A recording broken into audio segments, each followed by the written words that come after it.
Thanks for staying with us here on The Real Story. It's something you're probably hearing more and more recently: DEI, diversity, equity, inclusion. Joining me now to talk about questions, confusions, concerns is an expert who's worked in the DEI space for decades at places like UConn and Travelers, and now works as a consultant. Joelle Murchison. Joelle, thank you so much for being here with us this morning. Thank you so much for having me. So I think a lot of people are starting to hear DEI in the past couple years, maybe for the first time, maybe not a term they've ever heard before. As I mentioned, diversity, equity, and inclusion. We know right now, though, it's kind of being coined as the new buzz term. We're hearing it not always necessarily in the context of what it actually means. So in your words, the most basic way as you would explain it, what is DEI? What does this work actually look like? Sure, thank you for the question. Unfortunately, DEI has been cast as a really negative, has a very negative connotation today, but really is about an organization taking a look at whether or not it's leveraging the best of all of the folks that are there in order to be able to really create competitive advantage and be able to accomplish all of its desired outcomes. Right. That's really what it is at the core. For years, there were organizations who, and because of the policies, quite frankly, in organizations, there were individuals who were not able to access many of the roles that can help create change. And so today, we look at and use DEI, quite frankly, as a series of strategies to ensure that organizations are not missing out on anything, are fully leveraging all of the wealth of talent that is available, and that their ideas are able to be brought to market in a way that they can maximize their outcomes. You said it's being used sometimes as a negative right now. We've heard it, thrown around frequently, I would say, especially in politics, as almost an insult, especially in the presidential race right now with presumptive nominee and current Vice President Kamala Harris. Connecticut's own state GOP chair used DEI as a supposed insult toward her, and many people are now kind of talking about how to combat this. So if someone sees it being used in this negative light, what could those conversations look like to potentially address or counter that? Well, the first thing I would ask is, what do you really mean? I think the term is being used in a way that appears to be synonymous with, something that we knew in the past, which was quotas or affirmative action, as if folks don't deserve to be in the roles that they do, or that they have, I should say. And the reality is, I think we're using it now as a negative term to encompass some of the stereotypes that have been utilized in the past, but not really to address the issue at hand. We talk about, for example, Kamala Harris as a DEI hire. Right. Well, what does that really mean? She, quite frankly, is accomplished in her own right, has many, many academic and professional accolades. And so are you talking about her race? Are you talking about her gender? What exactly do you mean? So that's really the question I would ask at first. And you've been in a lot of corporate settings across the state of Connecticut, some big names here. There are, as you mentioned, frustrations from some who sometimes feel like DEI takes something away from them or excludes them in some way. But you've spoken before about how you have seen tangible results through DEI work. Can you walk us through what, either in some cases, like in Connecticut, a state DEI office, or even on an individual company corporate level, what DEI investment can actually accomplish? What are the outcomes that we can see through this work? Sure. Well, first, I think it's really important to break down the terms. Yeah. When we talk about diversity, it really encompasses all of us. Each and every one of us bring really unique skills and qualities and experiences to the table. Right. And so each of us needs to take stock of, what is it that I bring to the table? That's our diversity. Yeah. Now, we know that historically there are some groups, whether by gender or race, et cetera,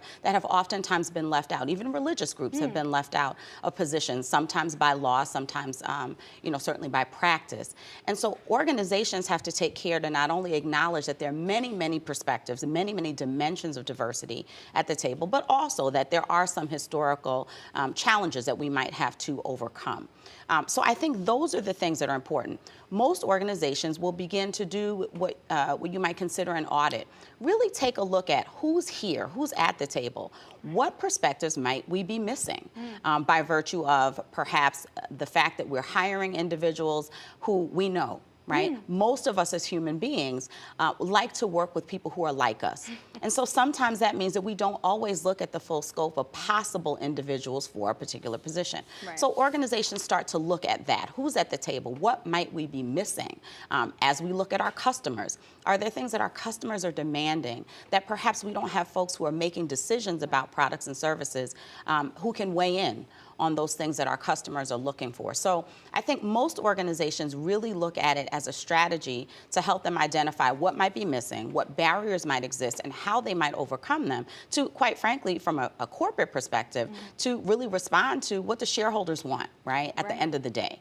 So that's really what this work is about. It's not about putting someone in place who doesn't deserve to be there, but it's absolutely about amplifying the voices and perspectives that we haven't always made sure that were present at the table. And when it comes to amplifying those voices, and you mentioned taking stock of diversity as well, I want to bring it back here to the presidential election, to politics right now. You know, someone we haven't seen in a position, Vice President Kamala Harris, you know, the first woman of color to hold that office, and now the presumptive nominee for the Democratic Party to hold the highest office, the White House. You know, we've seen in this whirlwind election, just in the past couple weeks since President Biden dropped out of the race and she kind of took over that top of ticket spot here, we've seen a real spotlight on her, as I mentioned before, and we've seen this term DEI thrown around. And we saw just this past week former President Donald Trump, who's also the current Republican nominee for the White House, speaking with a panel of Black journalists at an annual networking conference for them. We saw this moment that's now really gone viral on social media and online, where he questioned and attacked Kamala Harris's identity as a biracial woman, speaking about how, you know, he says she's called herself an Indian woman, and now all of a sudden, you know, she's calling herself a Black woman. People of, you know, really any race, community, voting bloc are talking about, you know, why does this need to be about race? Why are they talking about her identity and not just her policies? But why does it need to be about race? You know, we're seeing it right now in a negative manner, and we're seeing these attacks, but, you know, why does it need to be also about race in maybe a positive light here?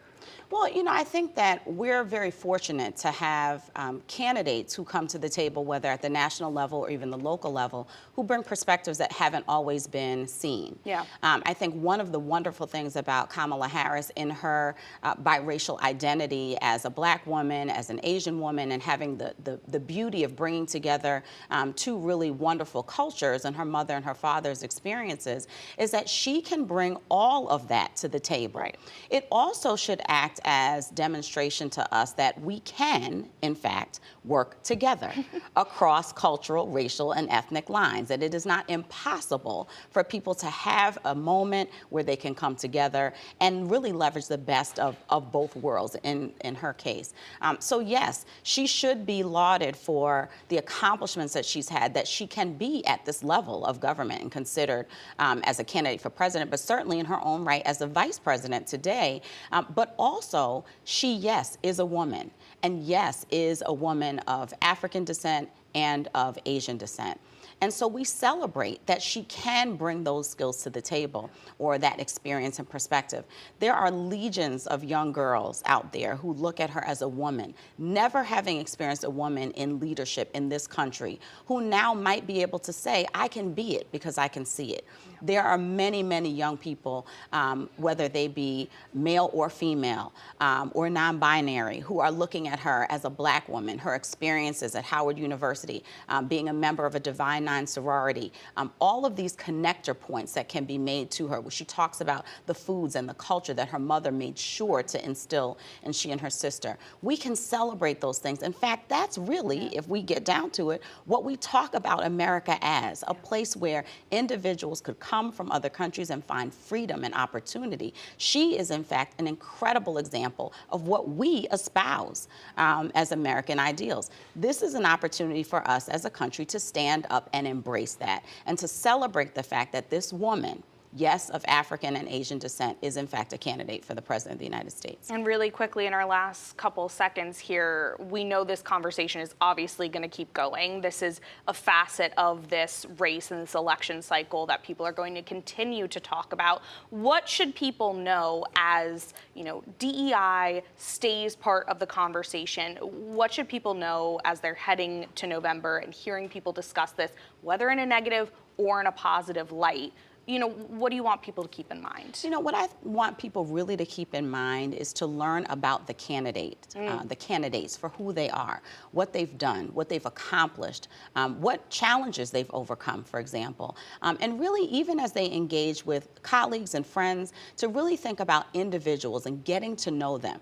We believe that each interaction really allows us to gain more understanding about people. And so I would hope that folks would do their homework, to really be intentional and have conversations with colleagues. If they have questions, to ask questions, and to not always just make assumptions based upon what they hear. Yeah, well, Joelle, thank you so much, of course, for taking a couple minutes to chat with us. We really appreciate you being here. Thank you so much. Appreciate the opportunity. Of course, that does it for us here on The Real Story. But of course, if you want to watch these segments again, you can head to fox61.com or download the free Fox 61 News app and watch The Real Story every Sunday at 10 a.m. right here on Fox 61 and streaming on Fox 61 Plus. Have a great morning.